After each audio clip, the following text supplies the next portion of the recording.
The diamonds definitely took Stephen's notes and made some big changes.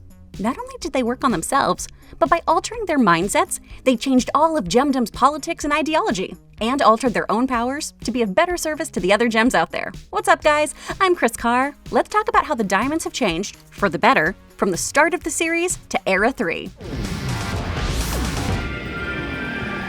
Before we dive in, I want to give a shout out to all of our incredible donors on Patreon, especially our super nerd sponsor of the day, Devin Elliott. Thanks to gems like Devin, our team of 4 can keep making videos for y'all. Me, Whitney, Brett, and Song really appreciate it, you guys. If you want to pitch in, head on over to our Patreon page and see if a donation tier works for you. We'll thank you with shoutouts, swag, and more. If you'd rather put your bucks towards commemorating your love of Steven Universe, then click that link to TeePublic in this video's description. They have awesome shirts for any and all fandoms. All right, let's get on to the diamonds. Not that we're judging.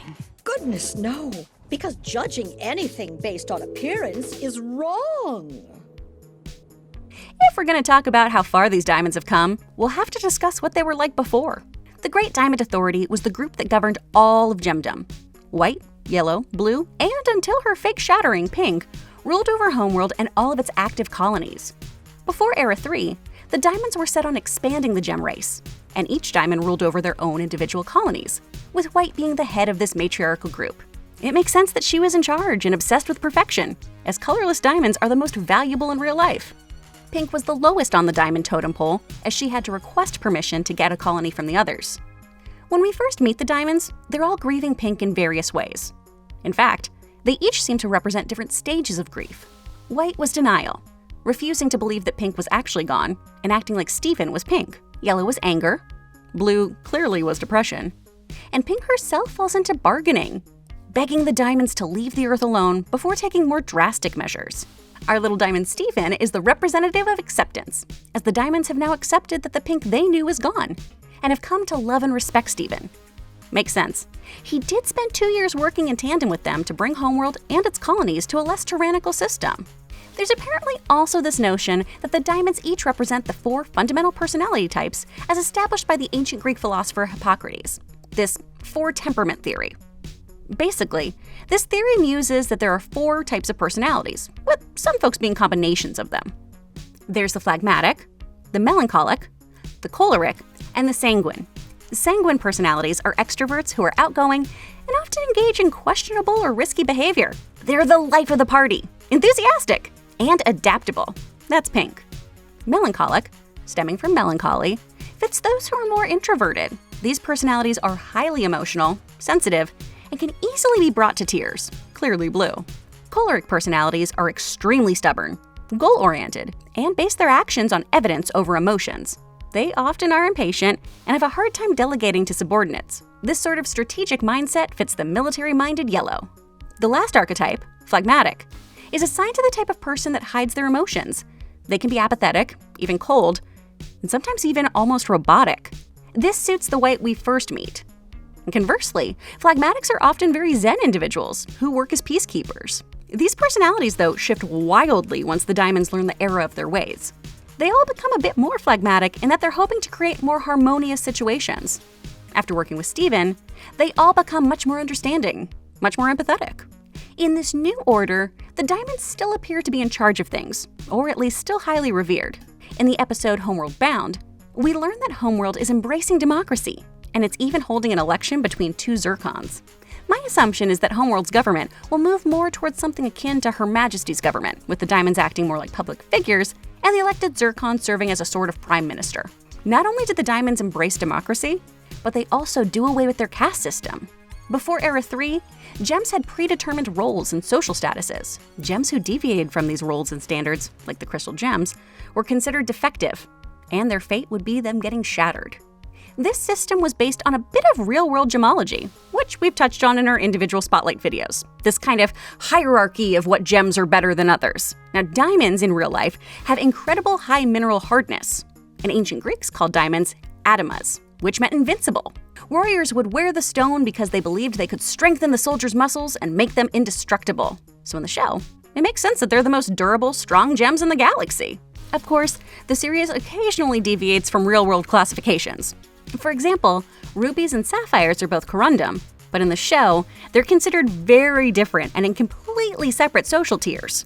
Thankfully, the outdated ideologies of the diamonds have been tossed away, and they've accepted that everyone has flaws, and that those flaws don't make you lesser. Gems are now free to live as they choose, and may fuse with other gems without fear of retribution. In addition to changing their politics and personalities, the diamond's powers have altered as well.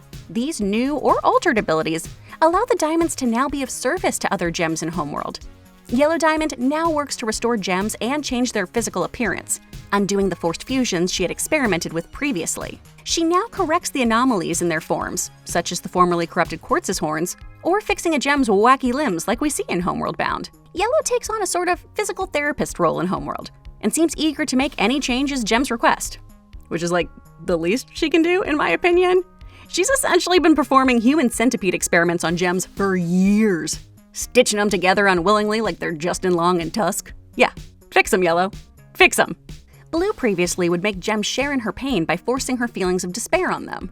With that pain gone now, her tears vaporized into little joy clouds that give anyone who comes into contact with them a feeling of euphoria. Blue is now able to improve the mood of her fellow gems, and they come to her when they need help with their emotional issues. As Steven says, though, this isn't a solution for being unhappy. I assume that once the cloud wears off, you'd just go back to how you felt before, making you dependent on the effects of the cloud. Blue's like a psychiatrist who prescribes medication to balance out mood swings and emotions. And sometimes these sort of medications are the trick, but sometimes they're not, or they need to be coupled with therapy. Which brings us to White.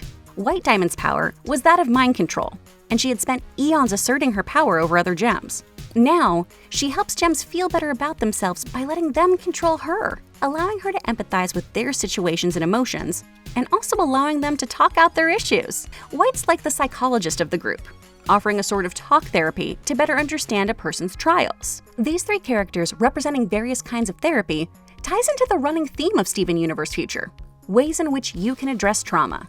There's no wrong way, but there is a way that's more effective, more right, if you will, for certain individuals.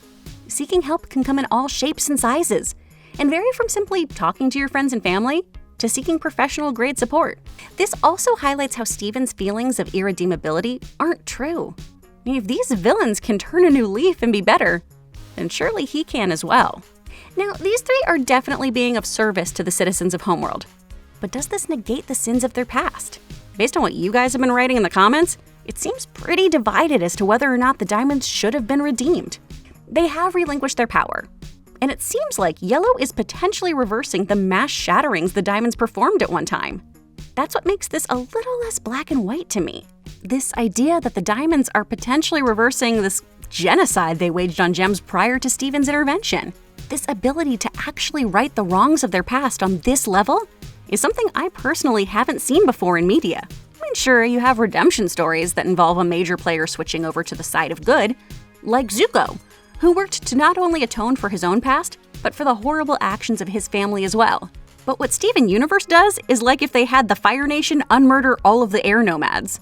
This ability to restore life is a huge change to how we view the diamonds. And it's not only because they're fixing their mistakes, but because they want to. These seemingly fatal and finite choices they made are essentially being retconned to provide viewers with the ability to view these reformed villains in a better light. The question is, does it work? Steven Universe has always been about love and understanding. So from a narrative perspective, it makes sense that the show wouldn't choose to find anyone, even dictators, irredeemable. Now, of course, I don't think the creative team wants you to take away that you should forgive oppressive fascists, but I do think they want to show the importance of atonement, and that everyone, even your own personal greatest enemy, is capable of making a change for the better. No one's completely lost. Of course, this is just my take on the diamonds, you guys. What I want to know is, how do you feel about them? Hit me up with your hot takes in the comments below. No more running, no more hiding, no more diamond authority! Well, we're cracked. Thanks again to all of our donors on Patreon, especially those super nerds, to TeePublic, and to all of you awesome Steven Universe fans. If you like what you heard, please subscribe, and be sure you hit that bell so we can keep the conversation going. Thanks so much, y'all. I'll see you, Space Cowboy.